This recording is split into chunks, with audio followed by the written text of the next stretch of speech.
আজকে একটি কাঁচিকাটা ইউনিয়নে জনসমাবেশ অনুষ্ঠিত হয়েছিল। সেই জনসমাবেশে প্রধান অতিথি হিসেবে উপস্থিত ছিলেন সাবেক সংসদ সদস্য এবং শরীয়তপুর জেলা বিএনপি সভাপতি শফিকুর রহমান। যেই সমাবেশটি হয়েছিল একটি জনসমুদ্রে পরিণত।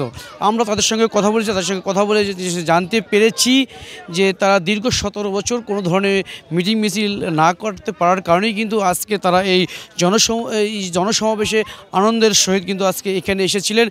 ক্যামেরায় ওয়াও, স্টাইল দেখাও, Xenon X21 পারলে ঠেকাও।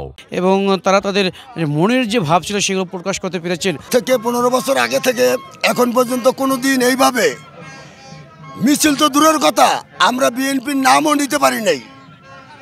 এতদিন পরে 15 বছর পরে আজকে এটা করতে পারে আমি যে কত আনন্দিত সেটা আপনাদেরকে আমি ভাষায় বোঝাতে পারবো না। বিগত 17 বছরের মধ্যে আমরা এরকম মিটিং মিছিলে আসতে পারি নাই, ঘরে আবদ্ধ অবস্থায় ছিলাম।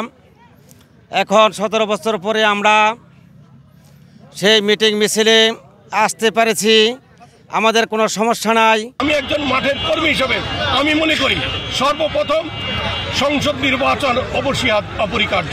তত্ত্বাবধায়ক সরকারের কাজ নয় যে লোকাল গভর্নমেন্টের নির্বাচন করা। এনারা ইন্টেরিয়র গভর্নমেন্ট একটা ফরম্যাট ঠিক করে অচিরেই জাতীয় সংসদ নির্বাচন করে ডেট দেওয়া হোক। সেই নির্বাচনে সর্বদলীয় নির্বাচনের ব্যবস্থা করুক, একটি শান্তিপ্রিয় সুন্দর পরিবেশে নির্বাচন হবে।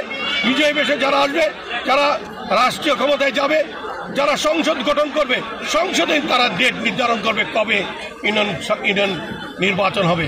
অতএব 2.5 বছরও হয় নাই, এখনই আরেকটা ইউনিয়ন পরিষদের নির্বাচন করা অপরিহার্য বা লোকাল গভর্নমেন্টের নির্বাচন অপরিহার্য, যেখানে 17 বছরের জঞ্জাল পরিষ্কার করে ইমিডিয়েট সংসদীয় নির্বাচন প্রথম তারপর লোকাল গভর্নমেন্টের চিন্তা করবো। আমি একজন মাঠের কর্মী হিসেবে মাঠের যে চিত্র, মাঠের যে চিন্তা, এটা আমি আপনাদের কাছে তুলি।